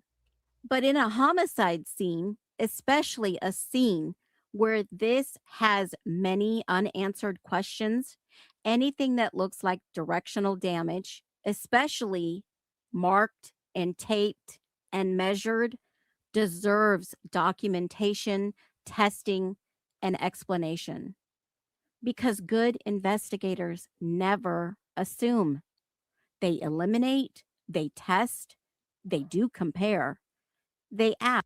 Look how perfect some of those holes are in this wall, guys. Look at the perfect round shape holes. Did anybody notice these? Ask, what made this mark? So let's start outside. When people look at an exterior photo of 1122 King Road, where even the investigators were looking, some marks appear small, dark, round, and puncture-like. And the question becomes, are these nails, nail holes, screw holes, siding damage, weathering, insect damage, BB or BB pellet damage, or something more serious? A true bullet hole often depends on caliber, angle, distance, surface material, and whether it passed through, fragmented, or stuck at an angle. I'm going to speed this up. Like I said before, Hollywood teaches people to expect a giant hole in blown out walls. Real life is messier. A small projectile can leave a small hole. A pellet can leave a small puncture. A bullet can glance, chip, crater, or pass cleanly, depending on the surface. So the question is not, does this look dramatic? The question is, does this have directionality? Does this have an entry pattern? Is there interior matching damage? Is there residue? Is there metal transfer? Is there a trajectory line? Now, let's move to the stairwell area. This part matters because the stair area between the second and third floor is not just random architecture. It's movement space. It connects levels, it gives sight lines, and it could show whether something happened inside, outside, or through a window. If there are marks near that window, we need to ask, are they aligned? Are they clustered? Are they at human height? Do they line up with anything else? Is there glass damage? Was the glass tested? Was the frame tested? Was the wall behind tested? Perhaps where if a projectile exited out that window across the street? And most importantly, did investigators photograph it close up with scales? Because without forensic scale tools, we're looking through a fog. Now, Maddie's bedroom. This is a warning. This is where the conversation gets heavier. Maddie's room was one of the central crime scene areas because reporting has described released crime scene material as giving more detail after sentencing and more details previous kept from public view. These pictures of the crime scene were released months after the guilty plea. So when people say, why are we only learning pieces later? That is a fair public question. And again, if there were marks in that bedroom that look like possible impact points, possible punctures, possible wall damage, possible residue, or possible projectile paths, then And I keep thinking that Steve G and Christy says that she was stabbed 24 times in her face. I don't know about you. Public deserves to know whether those marks were tested and ruled out. Not because we're saying that there definitely was shooting. Because if Steve Gonzalez or anyone close to the case suggested there was shooting-related information, then that publicly naturally asked, what did he mean? Was he speaking literally? Was he reporting something he heard? Was he describing wounds? Was he describing scene damage? And was he using the wrong word in an emotional moment? Or was there a piece of evidence the public never got explained? Because today, Steve had said this at CrimeCon 2026 when interviewed. We sanitize everything. These kids that do these school shootings, they don't ever see the ugly side of doing this behavior. They see girls sending them and them getting all this popularity and all this attention. And we're creating an environment that breeds bad things. And I'm trying to, as a parent, I'm trying to say, hey, how do we make these guys look like the monsters that they are? Well, and like I said, that's why I understand and appreciate, trying to keep the photos, but some of those need to be shown so that people can see what evil can do. And like I said, no disrespect to you or the other victims, but people need to see that and say, one time you want to go soft on something like this, this is what happened. This was not it was an accident. This was violence. It was personal. It was years in the making. He said years in the making. What? Years in the making. Whoever did this, years in the making. Who was it?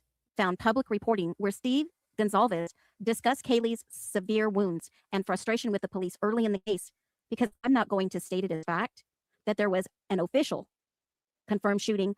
We have the direct clip or transcript. Something bad happened, and she was just bawling. And I said, well, what do you mean? What do you mean? And she said, I think Kaylee's dead. And I said, well, what do you mean? And she all said, our stomachs just dropped. She said there was somebody just called me and they live down there. And she said there was a party last night. And somebody went in and shot the party up and Kaylee was shot. That's Phoenix logic. We don't overstate, we ask. And I've asked the ISP for that information. So here's the big eagle eye question. If this was only ever a knife attack, why do some photos make people question projectile-like damage? There are several possibilities. Possibility one, that's ordinary house damage. Someone was perhaps allegedly shot in this room years ago. This was a rental house. College homes get damaged. Walls get marks, windows get wear, siding gets holes, furniture hits walls, posters get mounted, screws come out. That's real life. Possibility two, police process damage. Crime scene work can disturb areas. Items get moved, walls get photographed, doors are opened, Evidence markers are placed. Sometimes later photos do not show the original untouched condition. Possibly 3, old, unrelated projectile damage. A BB gun, pellet gun, airsoft, or prior damage could create small marks before the murders ever happened. And possibility 4, actual projectile evidence. Now this one's serious. This is a serious one. If any mark was caused by a firearm or projectile during the crime scene window, then that changes how the public understands the event. It could suggest more than one weapon, just like Steve says. It could suggest more than one phase of violence. It could suggest intimidation, missed shots, warning shots, or even a struggle. It could suggest something happened outside before inside. Also, it can suggest the official public story was simplified. But again, that requires proof. Proof would be trajectory rods, close-up forensic photographs, GSR testing, metal fragment recovery, wall section testing, glass fracture analysis, autopsy correlation, and lab reports. Without that, we are not declaring, we are questioning. Now here's why the public not being told the full story feels possible to people. Number 1, the gag order limited what could possibly be discussed publicly. With the Moscow Police Department. Number 2, many documents and photos were not released until much later. Moscow And Deputy 3, City Supervisor the Tyler families Palmer, themselves Colonel had Kedrick said Wills of the that Idaho they State still Police, had unanswered questions University of after Idaho President Scott Green, University of Idaho Dean of Students Blaine Eccles, and Latah County Prosecutor Bill Thompson. We are thankful for all the tips and leads the public has provided in Ethan, Xana, Kaylee, and Madison's murder. So I'm going to skip through this because that was very clear. It was the end of Captain Lanier. For the Moscow Police Department. We will continue putting all of our resources into investigating and solving these murders. Investigators are prepared to work through the Thanksgiving holiday to continue their efforts. I also want to express our sincere appreciation to the Idaho State Police, the FBI, University of Idaho, and the Latah County Sheriff's Office for their assistance. And I especially want to thank the community of Moscow for their outpouring of support through this incredibly difficult time. Today, I'm going to recap in brief what we know. I'm going to provide some new information, and I'm going to address some rumors. On the evening of November 12th and into the early morning hours of November 13th, Kaylee and Madison arrived home at approximately 1:45 a.m. after visiting a local bar and a street food vendor. Ethan and Xana were also out in the community at Sigma Chi, and they arrived home at approximately 1:45 a.m. 2 surviving roommates who were also out in the community arrived home at approximately 1 a.m.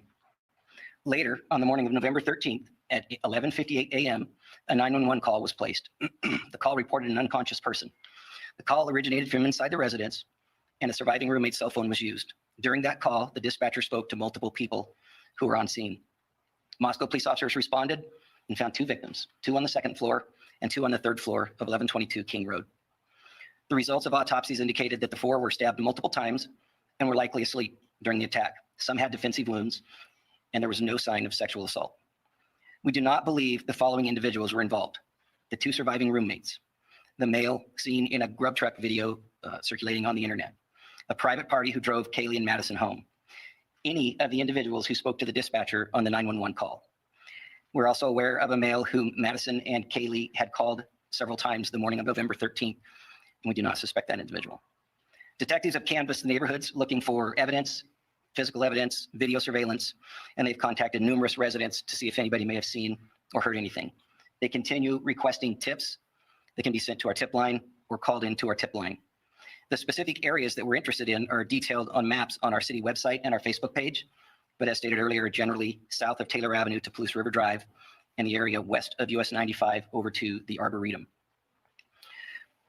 We have heard mention that Kaylee stated she may have had a stalker. Detectives have been looking into that, and to this point have been unable to corroborate the statement, although we continue to seek information and tips regarding that report.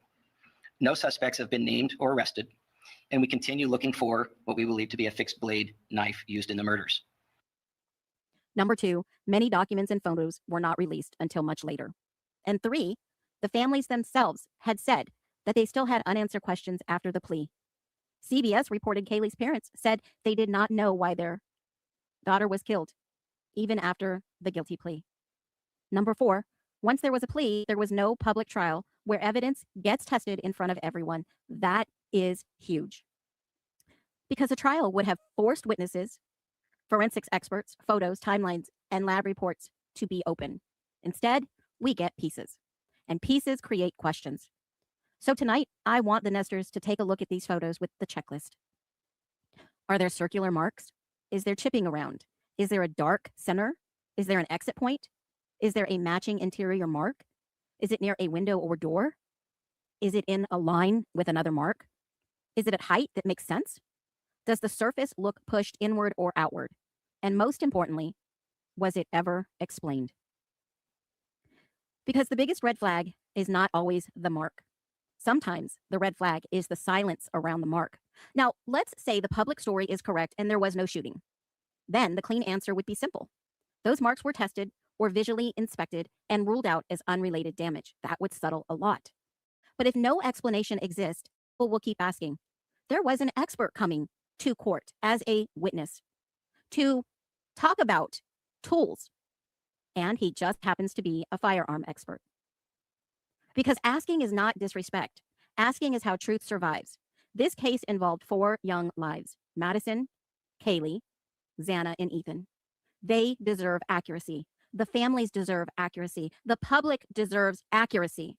And any defendant in any case deserves a complete forensic record, not a simplified headline. So tonight, we're not saying bullet holes confirmed. We're saying, show us the testing, show us the close-ups, show us the trajectory analysis, show us the lab notes, show us why these marks do or do not matter. Because if there were possible projectile marks outside 1122 near the stairwell window or Maddie's bedroom, then those marks should have been documented and explained. And if they were nothing, fine. Tell us they were nothing. But silence is not science. A plea is not full public explanation. And a narrative is not the same thing as evidence. So, nesters, keep your eagle eyes open. Look at the photos, compare the angles, compare the walls, compare the windows. Ask what was tested. Ask what was ruled out. Ask what never made it to the public explanation. Because here at Phoenix Talks, we don't rise through rumor. We rise through truth. We burn for clarity, not chaos. And the ashes of silence, we listen for what's still hidden. Stay curious. Stay grounded. Keep those eagle eyes open. You know the drill. Be well. The house of cards is falling, yeah. The house of cards is falling, yeah. Watch out, just go away. All right, nesters. Let me just say this. There is so much that is still not have been uncovered for the truth to be seen. So what happens now? Well, here's my answer. The public keeps asking questions. Researchers keep researching. Journalists keep digging. Authors keep writing. Independent analysis keep reviewing.